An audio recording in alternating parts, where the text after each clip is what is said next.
you've had a lot of health challenges, and we started our conversation that you are not only drama and debt free, but you're cancer free. And I'm Yeah. wondering how cancer, a killer dis-ease, has taught you lessons about your life that maybe you never would have known, especially looking back now that you're cancer free. I think that what it allows you to do is to begin to look at your life and ask the question.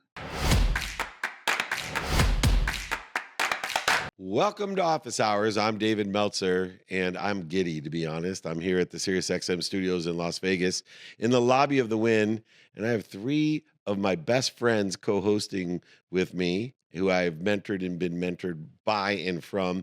And your success has elevated me. So I want to congratulate my co hosts for all your success and making me look good. Sam Taggart, Dan Fleischman, and the anchor man, Rick Jordan. Thank you, fellas, for joining me on Office Hours. Thank you. What's shaking? Well, I hate to start off. Your leadoff hitter is not supposed to be your home run hitter, but unfortunately, we have our grand slam home run hitter first. Yeah. Les Brown has impacted my life, and he looked at something that said 1990. He goes, "I was born in 1990." I said, "That's okay, because in the 90s is when I first realized where and how and who Les Brown is." And now 34 books later or more, he's still doing what he's doing. Les Brown, welcome to Office Hours. Thank you. It's a pleasure to be here, and I want to congratulate you and your whole team for the great work that you're doing, keeping people aware of what they need to do to be in charge of their future. Well, thank you so much. I don't know if you know this, but I was appointed the chairman of Napoleon Hill Institute. And Napoleon Hill and Think and Grow Rich, I know, is aligned with several of your philosophies. But I want to ask you, you've had a lot of health challenges, and we started our conversation that you are not only drama and debt free, but you're cancer free. And I'm wondering Yeah. how cancer, a killer dis-ease, has taught you lessons about your life that maybe you never would have known, especially looking back now that you're cancer free. I think that what it allows you to do is to begin to look at your life and ask the question, am I doing what I'm supposed to be doing? I think all of us come to a moment in our lives where we ask the question, who am I? What am I doing? And where am I going? And it helps you to put things into proper perspective and begin to do the things that matter to you that allows you to live a life that will outlive you. People are usually surprised when I tell them that I'm 80 years old. And I say, not really 80 years old. I'm 80 years young because of the fact I look young because I feel that when you're born, you look like your parents, but as you get older, you look like the life you live. I love that. There's some Yes. wisdom for you, Sam. That's solid. Did that scare you? Yeah, Yeah, a little bit. I want to see you at 80. hey, Black, like, don't crack too. Like, you look like you're 40, dude. Like, I'm over here like, geez, you're 80 years old. That's why I was looking at this. I was like, geez, he Yeah. literally wrote books. Sometimes we need some Vaseline, though. I was Okay. gonna say, I'm impressed. I'm impressed. Can I say that on here? Like, Yeah, man, you can, dude. I was like, I'm impressed, man. So, do I gotta ask the next question? Yeah, you're so the guy. My name's Sam Taggart, and I host events and do speaking and train door-to-door salespeople, believe it or not. And I know that a lot of people don't ever see the I behind the used to be a door-to-door salesperson. this is where I was going with this. I think a lot of people don't see the behind the scenes upbringing of the bloody knuckles of how many times you've door knocked to get to where you are today. And it's like, you look at 34 books later, you look at all the speeches, you see all the fame, but it's like, speak to the guy that's like just getting started and what that looks like as far as, maybe having to get the momentum going. And, how did you get your start and how did that compound over time? Because people look at 80 years and they don't see the bloody knuckles of when you started. So maybe kind of share with us a little bit of like that door-to-door experience and how that helped maybe the future experiences that you had later on. Well, one of the most important things you must do when you are involved in door-to-door sales is make no your vitamin. Mm. Mm, You're going to face a lot of rejections, a lot of no's, and you want it to empower you as opposed to discourage you and become a perpetual optimist saying every time somebody says no, you say, you know what? I now know I'm closer to a yes. Now, the other thing that's very important in door to door sales and anything in life, you got to know your why. I remember going door to door and being rejected, and I was among a team of guys, and they would quit after about 10 or 15 knocks on doors and being rejected. And they say, hey, Les, you coming with us? I said, no. I said, why not? I said, well, you guys, you were just working to get some money to party on the weekend. I've got a mother. I've got 6 foster brothers and sisters. I've got to sell something before I go home. And I have a quota that I'm going to reach, and I'm not going to stop until I reach that quota. And I had a compelling reason. I think in business and anything that you do, you have to have a skill to do it and have mental resilience, but you also got to have a strong why. Nietzsche said, if you know the why for living, you can endure almost anyhow. I was raised, my adopted mother took us out of foster care. She raised singly 7 kids that she didn't give birth to. And I promised her, I said, Mama, what is it, Leslie? When I become a man, I'm going to take care of you. You're not going to a nursing home. I'm going to take care of you. And so that helped me to develop the mental resilience and the unstoppable, non negotiable attitude that I'm going to get somebody to buy a used television set, no money down. I don't care if it was 11 or 12 o'clock at night. I love it. I love that. And I think, like, can you see where that correlated as you moved into different career sets and things like that, how that was a skill set that carried forward? Oh, yes, because life is about embracing the no's of life. I saw something by Michael Caine, who's just a very talented and gifted actor. He was trying to get to the door of a studio. Something was going on, and there was a chair blocking the door. And while these guys were practicing on a skit, the guy said, when he was trying to get in, move the chair. And he said, it's difficult. And the guy said, work with the difficulty.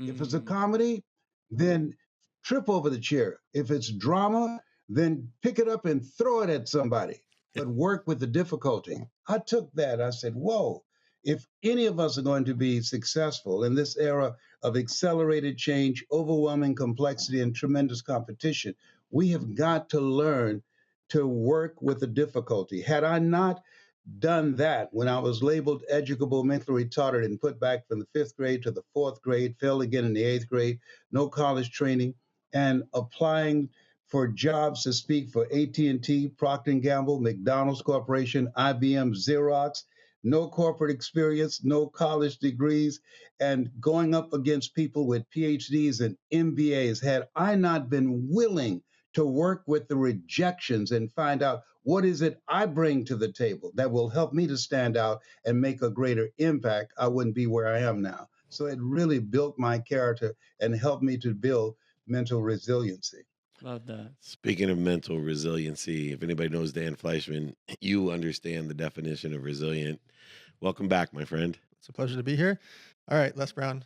I've grew up watching you my whole life, so I'm really excited for this moment. I've been in person watching you on stage over and over and over. But what I want to ask you about is you first got your start in radio, and then television, and then speaking at small stages, big stages, whole arenas. Talk to us about the transition over the course of time where now we're in the social media age and a digital age, how you've been able to stay so relevant for 10, 20, 30, and 40 years. It's very important, whatever we do, that it was something that Robert Schuller said. He said, you either expand or you are expendable. Mm. I train speakers now, and I teach them how to develop a keynote presentation that can strategically transform an audience individually and collectively, and most importantly, how they can become self persuaded. And I say to them, study relentlessly, because as soon as your audience knows as much as you know, they no longer need you. They can Google information. So you've got to stay ahead of the curve and bring value that speak in a way that not just giving information, because if information could change people, everybody would be skinny, rich, and happy.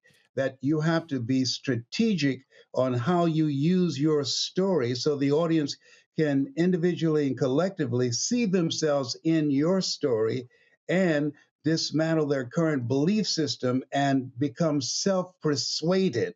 If I tell you you have greatness in you, you may or may not believe me. But if I can strategically share my story with you where you see yourself in my story and you come to that conclusion, now that's an inside job. Wow. 2 out of 3 ain't Wow. bad, Rick Jordan. Yeah, no What do you got kidding. there? What's shaking? Yeah, yeah. First, I didn't know you were 80, Les. That's incredible. I'm Rick Jordan. What's shaking, Les Oh, Brown? thank you. Yeah, I like that we got the same hairstyle too. Do we go to the same barber? Yes. Maybe. Yeah, right on. Yes. Uh, now that you're at this phase of life, I'm always curious about this. Because I see the greats, and I'm calling you one of the greats here. Transition. It's like you get to 60, 65, and you're like, well, I've done my work for the world. Time to quote unquote retire. But I see the greats like you shifting into more of a mentorship role. How did that go for you? Talk to me about that transition and how you still just continue to go like you were when you were 20. Well, Dr. Miles Monroe, who was one of my mentees, he said, Les Brown, there's no success without successors. And when I I can came see, into yeah. the industry, yeah, that they measured your impact based upon the information you could share from the book Think and Grow Rich, which was a very good book.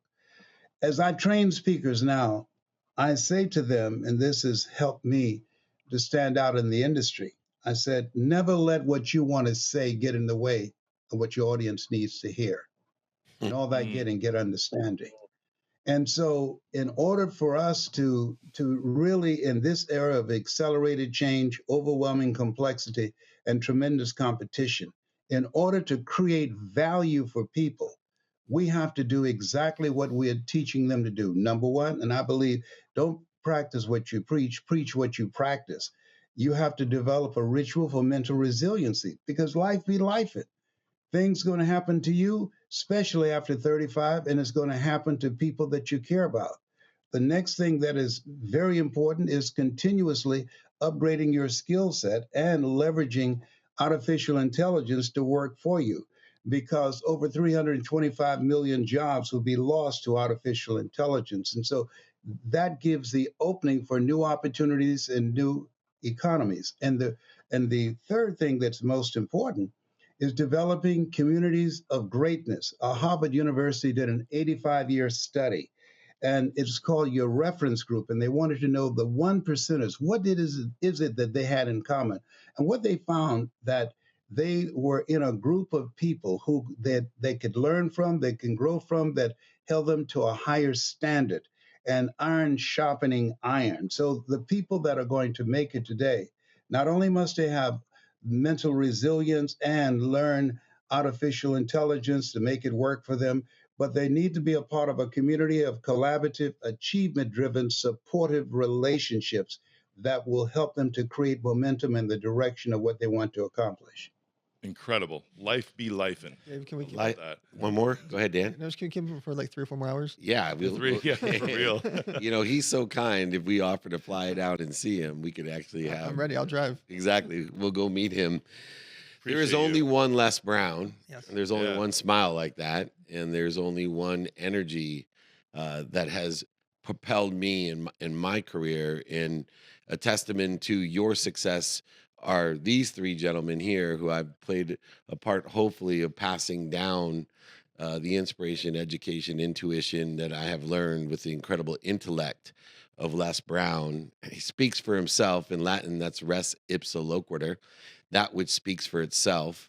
And I think Les Brown's a testament to being an OG here, but he's Yeah. open-minded for the future. I didn't see the AI speech coming, Les. Yeah, for You, real. Yeah. we'll see you Yeah, every straight. year, at least until he's 100. Yeah. Now that he's cancer-free, debt-free, and drama-free, that is free right after Free. Veterans Day. Les Brown, just make us one promise that we'll get to see you soon. Without any question, thank you. Always strive to get on top in life because it's the bottom that's overcrowded. Oh, Oh. never said better with Les Brown here on Office Hours.